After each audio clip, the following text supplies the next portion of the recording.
جیبو دیتنا باشتر تلفون خوا بیزیویرینن. Please rotate your phone for a better view and experience.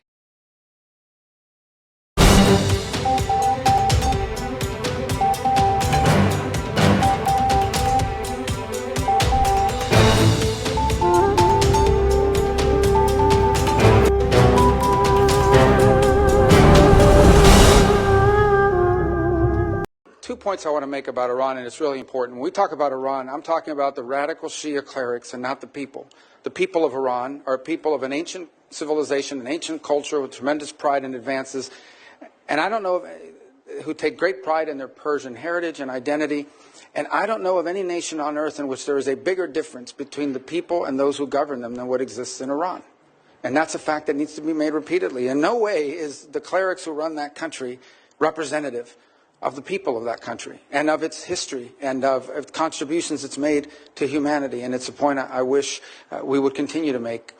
Iran and that regime is at its weakest point in recent memory, maybe ever.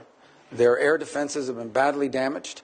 Their Shia crescent that they were trying to create has been badly damaged in Lebanon, in Syria, where they've been basically forced and driven out. Their economy is in shambles. They now are